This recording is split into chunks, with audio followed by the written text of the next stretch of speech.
Welcome to Bleeding Purple and Gold Podcast. Well, today I'm going to talk about the Minnesota Vikings. So the Minnesota Vikings faced off against the Detroit Lions at home in TCF Bank Stadium, and well, they lost 17-3. And Teddy Bridgewater coming back as starting quarterback. Everyone thought everything was going to be all right, but it did not go as well as planned. He threw 3 interceptions. Really only one of them was his fault. And his first interception was when he just had a bad throw altogether. And the other ones were not his fault. So, drop passes and stuff. And majority of that was because of the offensive line. No, they could not block anyone. None of the offensive linemen did good. With Brendan Fusco injured, in comes Vladimir DeCoste, and he just stunk up the place. Yes, it was pretty bad, And Mike Zimmer, it's a tough loss for him.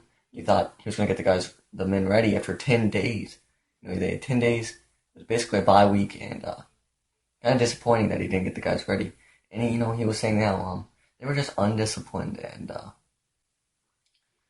he had a lot to say.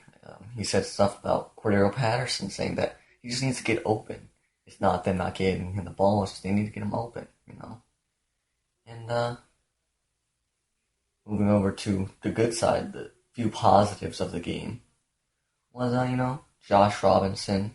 He's looking very good this season, improved a lot from last year. Very good.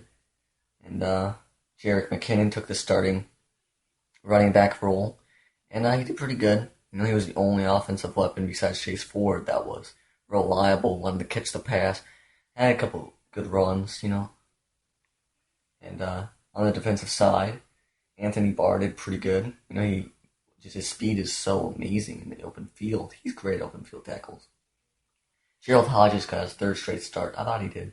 He's getting better every week. He's doing good, Every single week he's getting more and more comfortable starting, but that's probably going to end once Greenway comes back, which might be next week against Buffalo. And Tommy Johnson was just a beast, He's a beast, despite the arrest, which I don't think was his fault. He is definitely being a very good contributor, even better than, in my opinion, better than Sharif Floyd has done this season. And on flip side of things, the Detroit Lions, Matthew Stafford. Now, I thought he was going to be turning the ball over a lot. No, he didn't. He did an efficient game. It was really a defensive struggle, and he didn't turn over the ball too much. And they just kept on getting great field position thanks to our terrible punter, Jeff Locke. Just what a waste of a draft pick right there. Just terrible. Ziggy Ansah had a monster game because the offensive line couldn't do anything, And, the Vikings, I don't really want to dwell on another loss, but we're starting to pile up there at 2-4.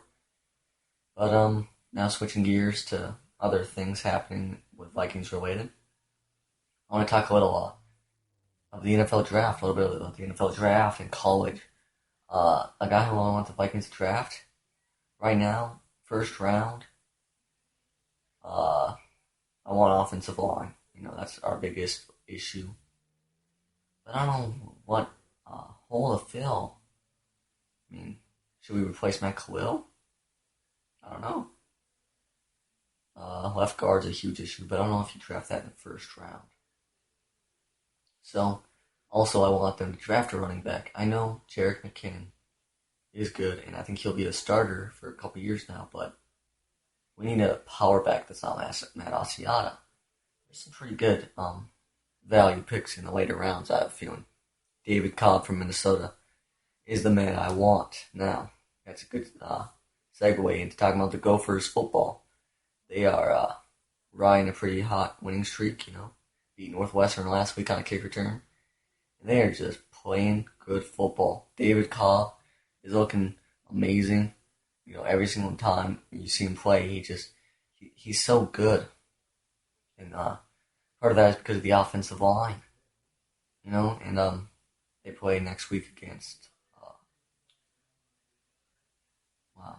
who do they play? Um,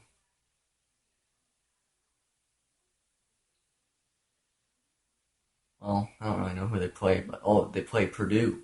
They play Purdue next Saturday. I don't know if that's home or away, but well, I just completely brain fart. But that's a very winnable game. Then the game after that, I know it's a very winnable game. I think it's against Illinois, I believe. And then they got a rough stretch, very rough stretch after that. So, just get some wins now, and I feel they can be 8-4, 9-3, contend potentially for a Big Ten championship, which would be very good for this great football team. But now going back to the Vikings, their upcoming schedule, people are saying is weak. Well, let's look at it.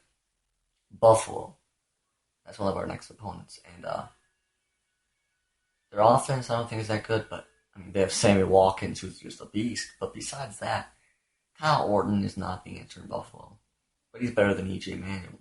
C.J. Spiller is not a good running back. I know that because of some bad games in fantasy, but this team, they're really predicated on their tough defense. They lost Mike Patine, but their defense is still very strong, and they're 3-3. They're a very good team. They're not as beatable as everyone's saying. So that's going to be a very tough matchup because, I'm afraid of Kyle Williams. I'm afraid of Marcel Darius as well. Not luckily, but we won't have to face off against Kiko Alonso, who's just an absolute monster. Flipping gears again, we're going to talk about the NBA a little bit. The season is coming up soon. The preseason is happening soon. It's happening right now, and my favorite team, the Boston Celtics, is looking pretty alright. The Timberwolves are looking. I haven't really seen any of their games, but I'm assuming they'll be very bad this year, but they'll be exciting to watch. You got Zach LaVine, you got Andrew Wiggins, Rubio, one of the best passers in the whole league. Pekovic, who's always fun to watch, and my favorite, Shabazz Muhammad, a beast, just in the working offensive rebounder, tough guy, can score.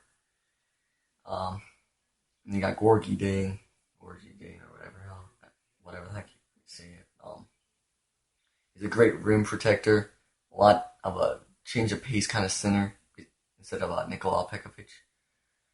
So this team is gonna be a mystery. I'm excited to see them play. And in other sports, the Twins are looking for a manager. I don't think they should get anyone inside the Twins organization because, they would be running the same kind of system, so it'd be flawed. So I think we need to get somebody outside of the organization. So yeah, and, so now let's talk about other stuff in the NFL. So let's talk about our own division, the NFC North. Lions and Packers are top at 4-2. The Bears are 3-3, and the Vikings, our Vikings, 2-4, last in the division. So the Lions have been kind of surprised, but they always start off really good and then they collapse. The Packers, usually they start off struggling, but they bounce back. Some easy opponents to warm up Aaron Rodgers. The Vikings weren't easy, but the Dolphins, that's not very hard. And I think Eddie Lacy and Aaron Rodgers getting their confidence back. The whole team's getting ready, The Lions, dominant defense. That's what they're going to have to hang their hat on this year. And, talking about the Lions and Don Combs, I don't know how to say his name, but Don Combs, defensive tackle for the Detroit Lions, is probably going to be leaving. Now, could he come to Minnesota? I don't think so. Potential landing spots for him? The Patriots, replacing Vince Wilfork, if they actually want to spend the money. The Atlanta Falcons might be going after him. They need some help on defense for sure. The Chargers, I believe, they have pretty bad defense. I believe so myself. allowing 28 points to the Raiders. That's not nothing good.